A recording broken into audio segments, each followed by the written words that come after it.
conversations from the world of women's sports. This is Wisp Sports Radio. This is episode 15 of the FAB Podcast on Wisp Sports Radio. Wisp Sports Radio is brought to you by Highlands Earache Drop. Have you been diagnosed with an earache by a physician? For natural relief due to earache pain, fever, irritability, and sleeplessness, try Highlands Homeopathic Earache Drops and Tablets. Highlands has been trusted for generations to provide safe, effective homeopathic medicines for all members of the family. There's no alcohol and no sting. You can get back to doing what you love. Go to highlands.com/ear-pain to find a retailer near you. That's highlands.com/ear-pain. Claims are based on traditional homeopathic practice, not accepted medical evidence. Not FDA evaluated. Read and follow label directions. The FAB Podcast is the weekly show brought to you by Females in Athletic Business, for women in the sports business, where we believe that women in sport deserves equal coverage. Excuse me. Welcome to this week's episode. My name is Kristin Ray, and I'm the founder of Females in Athletic Business and one of your hosts of the FAB Podcast. Today, I am so excited to be joined by Community Relations Manager for the National Football League, Christina Hovestadt. Christina, welcome to the FAB Podcast. Thank you so much, Kristin. It's great to be here. Well, it is absolutely lovely to have someone representing the NFL here. I know it's an organization that a lot of young women look up to and, think about working for. And Christina, if you don't mind, we here at the podcast, we like to start every episode by asking our guests kind of to talk about their journey to their place in the industry that they're at right now. So give us a little summary, if you will, of how you ended up working for the NFL. Sure. So I grew up in a sports family. My dad played football, my mom played basketball, my sister played volleyball. I grew up as a swimmer. I played tennis. I was the only girl on my dad's NFL flag football team at the YMCA for 5 years. And then I ended up playing collegiate volleyball in Jacksonville, Florida, where I'm from. And so my entire life growing up, I know it sounds cliche, but I do not know what I would do without sports. And so when I went into college, my dad asked me, he said, "What do you want to do when you graduate?" And I said, "You know what, Dad? I want to go into sports broadcasting because I'm a girl, I play sports, and what a better job than to talk about sports all day." And honestly, I thought in that moment that was a pretty good answer. I was like 18, and I was like, okay, at least Dad thinks I have my life figured out. And he actually looked at me and he said, "Okay, well," he said, that's a great opportunity, Christina, and that's very ambitious, but don't you think that there are a lot of other girls out there that play sports or like sports and would like to talk about them all day?" And so I kind of looked at him and I was like, okay, you have a point.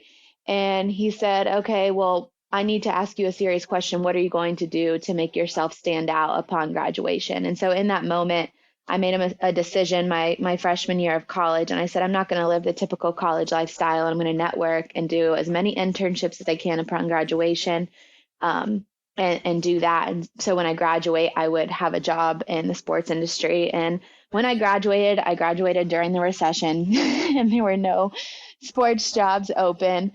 So I ended up working as a freelance associate producer at a local news station in Jacksonville. Quickly realized that wasn't going to make ends meet and picked up a side job coaching high school volleyball. And I realized then that I had a real heart for the youth and that they gravitated towards me. So to speed it up a little bit, I ended up becoming a full-time teacher and a high school coach. And one day, my best friend, Rashad Jennings, he actually reached out to me. He just retired from the NFL. He played for 8 years, and we met his rookie year in Jacksonville because we shared a love for giving back. And he called me and he said, "I see everything that you're doing with the kids in the community. I want you to run my foundation." And I told him no because I wanted to be with the kids. And then I had to take a step back and I thought about it and prayed about it. And I eventually said, you know what, I think this is what I need to do. If I can reach more kids outside of the classroom with my gifts, that I'm going to. So I ran his foundation for about 3.5 years and then stumbled upon the position last October with the NFL, and 10 interviews later, I'm here. Well, congratulations on being where you're at. And I really think our listeners are going to first, a lot of them identify with the very beginning of your story. And I think that because as someone who has started this mentoring organization, I hear those specific things a lot where young women's instinct for putting their passion to work for them in the sports industry a lot of times starts with, oh, sports broadcasting. And it's like our instinctual thing that we go to when we try to think of how we can live a life of sports and also work. And I think your dad's instinct was also right to say, whoa, lovely dream. I'm not going to squash it. But what if that doesn't work? Or what are you going to do if a million other girls are right next to you at the starting line? How are you going to set yourself apart? So I love that part of your story because I think it's really important to think of all the ways that you can put your passion for sports to work for you and not really kind of pigeonhole yourself, which you clearly and quickly figured out that not only did you have a passion for sports, but one for giving back and one for youth. And you managed to find a way to combine it all, which is a huge part of our message in this organization is how can you take all the things you're good at and all the things you're passionate about and put them to to work for you in this industry. So I love that part of your message.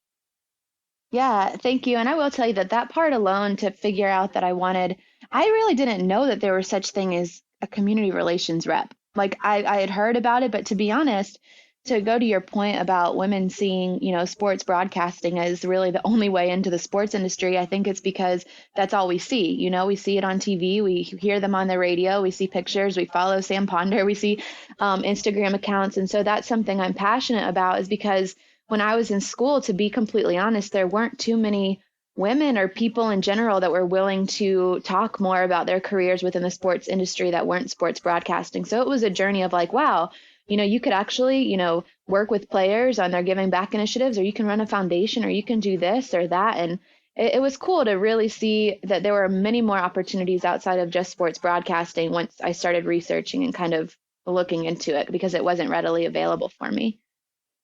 Right. And that is exactly why like I'd say like at least a third of the reason why I started Females in Athletic Business is because I didn't know it either. And I came out of college with a communications degree and probably around the same time you did. And there wasn't a lot of jobs open.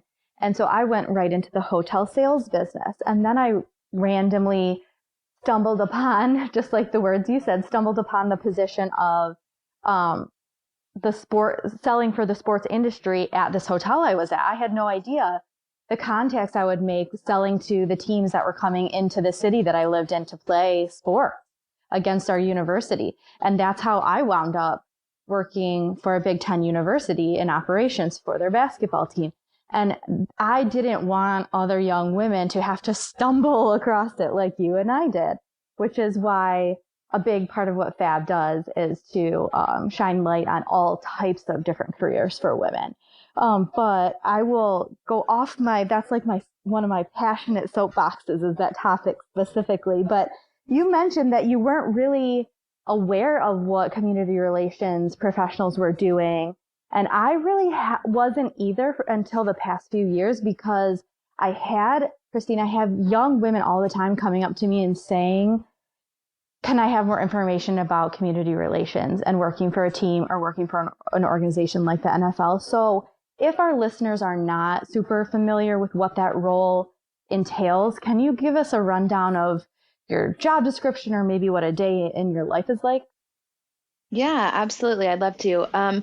So again, there's so many, coming from running a nonprofit looks different. There's a lot of similarities, but there are also differences between obviously a nonprofit and the corporate setting. But with where I'm at with the NFL right now, the league serves as somewhat of an umbrella to the 32 teams.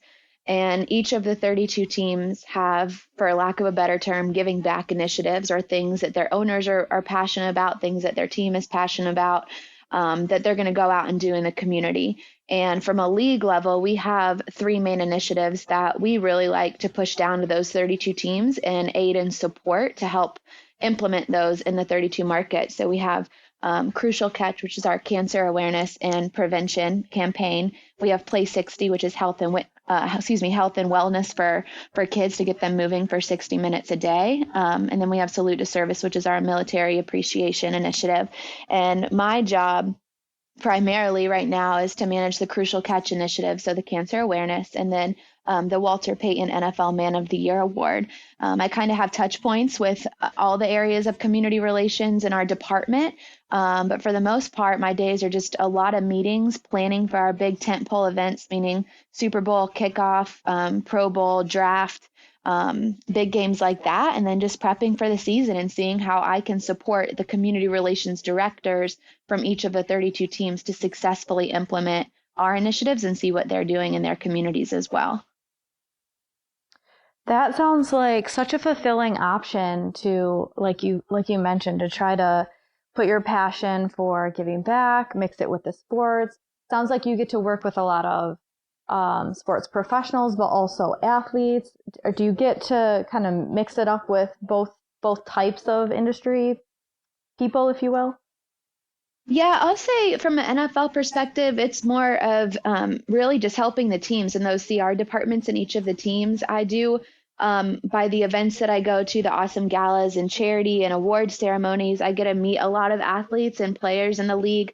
And obviously from Rashad being one of my friends and working with so many athletes from his foundation. So that's kind of naturally a byproduct is getting to know the players and their hearts and what they're passionate about, and really just trying to connect the dots for them, because the thing is, a lot of players come into the league, they want to give back, but they don't really know where to start. And so using my experience from foundation work and setting up programs for players, and now from more of the being supports to the staff in the 32 markets, it's been pretty fulfilling, that's for sure. And it's awesome to see how many players actually want to give back and use their platforms for good. Yeah, I've experienced that a little bit with some of the athletes I've worked with as they go on to pro sports from college. It is really refreshing to see how one of their first instincts is like, what can I do for someone else? So I can see why that would be really rewarding. So tell us a little bit about your experience. One of the reasons we had you on today was how passionate you are about youth. And I wanted to talk a little bit about what your experience with female mentors might be in your coming up. And when I say that, sometimes with women, it's a really impactful relationship that they've had with another female in the industry, or maybe outside the industry, that really helped them. But for some of us, it's been more their story about female mentors is often they didn't have a female mentor. Maybe they had a really lovely male mentor. So what was your experience? Did you have that woman who was willing to really kind of sponsor you and bring you up, or is that kind of where you first realized there's a hole in our industry for that? I'll be completely transparent in saying I didn't really have a female mentor or a male mentor. I've had a lot of people along the way that when I was proactive to reach out to them, that they would respond and give me advice, but I never really had anyone offer or, just kind of help and take me under their wing to show me the way, which I think has actually been a really cool thing for me, is just because it's kind of made me be proactive and have that hard work ethic from the beginning to go for where I knew that I was going. And so I haven't really had one. I'm really strong in my faith, so I'm thankful to have a mentor there that's really kept me grounded through all of it and has helped me to navigate in that way. So that's kind of provided the solid foundation. And ironically, she's the Giants, the New York Giants running back coach's wife. So that was someone I met along the way. So it all worked out. But other than that, no, I haven't really had anyone, which is why I'm so passionate, as I'm sure you are, to be one to someone else. Because I always said, I used to send LinkedIn messages to so many people because I would always get this advice or read these articles that would say, reach out to the people that you see are doing what you want to do in the future and ask them questions. And I would, and some wouldn't respond. And I would always say to myself, if I'm ever in that position, or when I'm in that position, I'm never going to ignore that person. I wish they would have reached out. So I'm going to be that person for them. So yeah, I mean, my mentors also have come in, it's kind of funny, but listening to podcasts, I feel like I know some of the people who I listen to, so just kind of have to pull knowledge from where you can and do your best to build relationships with people that will let you, even if it's not like a full-time thing. Yeah, I mean, I think that's so interesting. And honestly, I think there's probably a lot of young women who are grateful that women like you are hopefully trying to change the tide a little bit from maybe, I don't want to label past generations, but it sounds like we're close to the same age. And I feel like possibly maybe the generation before us, having paved a way so much for themselves in the industry, maybe didn't feel like either they had the time because they were putting so much energy, maybe extra energy that maybe the men didn't have to put into their careers in order to stay at that same level, that maybe they didn't have it to give the younger generation, or maybe there was a competitiveness that they weren't, ready to usher us in yet. I don't know, but I had lovely female mentors, but they were outside the sports industry. And luckily I was able to kind of apply what they were teaching me and into my first couple of jobs in the sports industry. But I think that's where, this podcast and some things that you're doing that we'll talk about in a few minutes are really useful, because I just think there needs to be more camaraderie between us, between women in the industry. And it's so easy to see someone as your competitor. It's so easy to see another woman as someone who might be threatening, but we all will do so much better if we can all just kind of usher each other in. And having heard that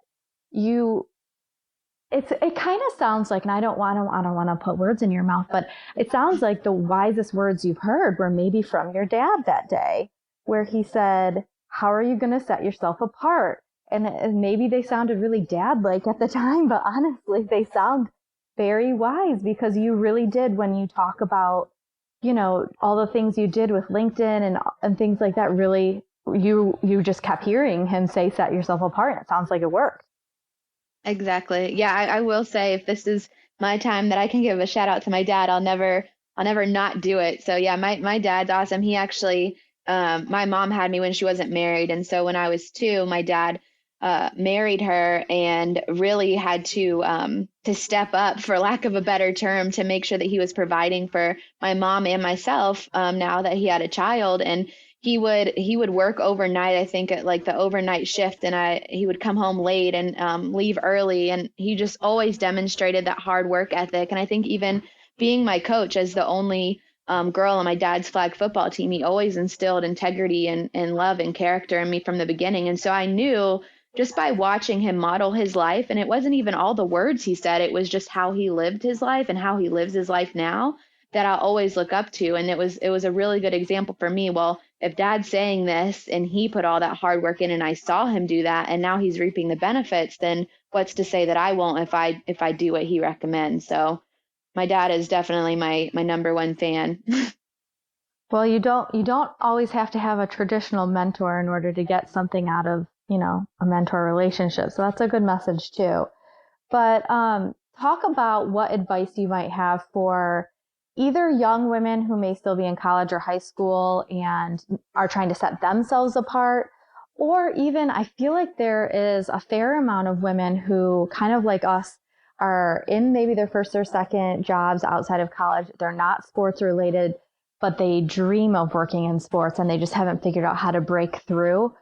Talk about some advice you might have in order to set them apart. What are the tactical things you did? You talked about messaging people on LinkedIn. What are some of the other ideas you have in order to either make contacts or just get some information, or really just put themselves out there so that the right opportunity, opens up for them? Yeah, I still live by this like philosophy, or like my personal philosophy for life is, you have to have a greater yes. And I think especially when you're younger, it's easy to say, oh my gosh, I'm in college and I'm saying no to going out every night. I'm saying no to hanging out with this group of friends. I'm saying no to this opportunity. And I realized once I started focusing on the greater yes, which were my future dreams, even if I didn't know necessarily how it was going to pan out, or even if I didn't know, what type of role I would play in the sports industry, I knew that I was creative for more, and I knew that I wanted that greater yes. And so I think the no's become easier and those sacrifices become easier. A, the more you do them, and B, the more you keep your eyes on that greater yes. And so I think from a practical standpoint, because I'm all about practicality as well, because there's so many podcasts, there's so many people, there's so many books, articles that say, you want to work in the sports industry, you can do it, but there's not too many like practical tips. And honestly, I would say, one, have a greater yes.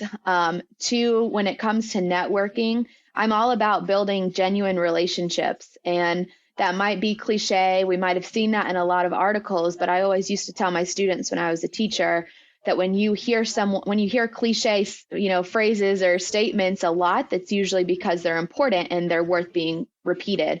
So I would say building relationships and looking at how you can be a servant leader. Look how you can serve someone else. Don't be afraid to do free work. I did 5 internships that weren't paid. I went into different internships, some that I didn't even like, just so that I could have the experience. I volunteered in photography, and I knew that I never was going to do anything in photography, but now I know, what angles, I know what cameras, I know what lenses when I'm at the NFL and I need someone to fill in to help with CR photos. So I think it's just being dynamic, being willing to be a servant leader, to be okay with not having the spotlight all the time right now or even in the future.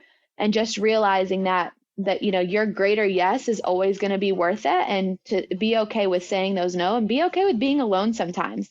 I think I'm not going to say you should be isolated, but especially when you're in college or you're a young professional in the industry, in any industry, it's easy to feel like I have to be around people all the time or have to have a huge network. But I think a lot of times the greatest work happens when you're by yourself. And to just finish that thought up, I think another practical thing that I remember doing all the time is when I didn't go out, when I wasn't volunteering, when I wasn't interning. It sounds so silly, but I used Google and YouTube. They were my best friends. If I had a question in my head of like, what careers could I get into in the sports industry? I'd Google it. If there was a YouTube video on someone that worked in the sports industry, I'd watch it. Like, I'm not joking. I think anyone could be a genius and do anything they want with YouTube and Google. Like, if you want something, the resources are there. I'm so serious. Yeah.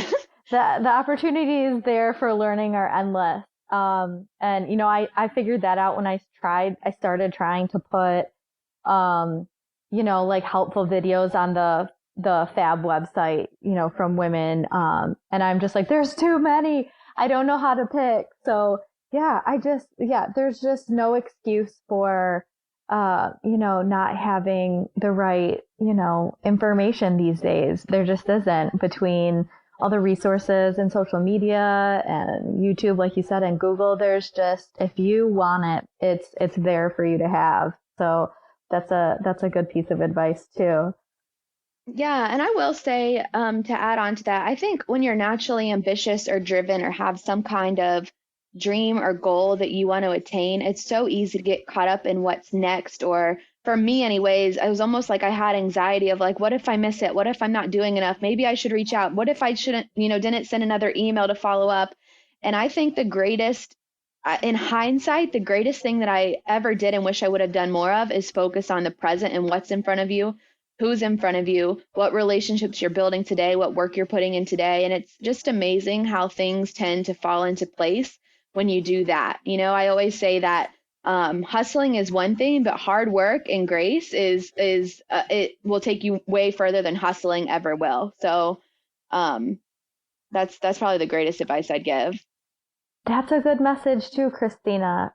Yeah, I think both you and I, it sounds like we're really succeeding at a job that was outside of the sports realm, and then someone noticed how good our work was and our passion for having our work be what speaks for us. And we were both, plucked out of that and thrust into the world that we had tried so hard to get into. And I think that's a great message too. Like, don't forget that whatever you're working on right now, someone can see and someone can appreciate, and you just never know who's seeing and who's appreciating it. I think that's a really important message too. Yeah, there was actually, I'm not going to try to butcher the story too much, but I remember reading an article one time that there was a CEO of a Fortune 500 company, and she would go to this fast food restaurant like every week. Unfortunately, I guess she wasn't taking care of herself too much, but she would go to this fast food restaurant, and I guess there was a customer service representative that would take her order in the drive-through like every time that she went. And she was, no matter how good or bad of a day that the employee was having, she was always so kind and had such a servant heart towards her customers. And so after 3 years of going in this drive-through line, the Fortune 500 company person was looking for someone in human resources, like this director of human resources for her company, after they stepped down. And the first place that the CEO went to was the drive-through and told the lady, I want to talk to you. I have a position for you. So she went from making like $8.50 an hour working at this drive-through to making like six figures overnight, because she was just being who she was supposed to be in that moment and not worrying about what was next. So that's a great story that sums that up. And you just never know what your next opportunity will be. You just never know. So you've had so many words of wisdom for us already. I know when we talked about setting up this interview, you mentioned a mentoring idea that you had and you're kind of putting into practice recently via video. And I didn't get too many details about it, but it sounded really interesting. It sounded like you were trying to really, put out there a way to reach a lot of young women at a time who might be interested in your job. Can you talk more about that? Yeah, absolutely. So it was the other day I was on LinkedIn, I was scrolling through my messages, and I noticed, unfortunately, that I had not replied to like 20 students. And I had that thing in my head that was like, oh my gosh, I told myself I would never be that woman in the industry that wouldn't respond. And so I said, how could I make this more convenient to respond to all these students? Because I believe time is very essential and you have to use it wisely. And B, how can I make this more effective to all the people that are reaching out for them to meet one another? So it started off as a Zoom call, but I decided to make a Facebook group for a virtual meetup, and I would just go live, and the students on LinkedIn can actually join the Facebook group. I can send them a link, and that way they can network with one another. They can ask questions and answers, and everyone can post resources in that group. And it's just a good way for students now and recent graduates to get to know one another, to network, to build relationships, and occasionally when I can, I'll jump on and do videos for them. So I love it. I absolutely love it.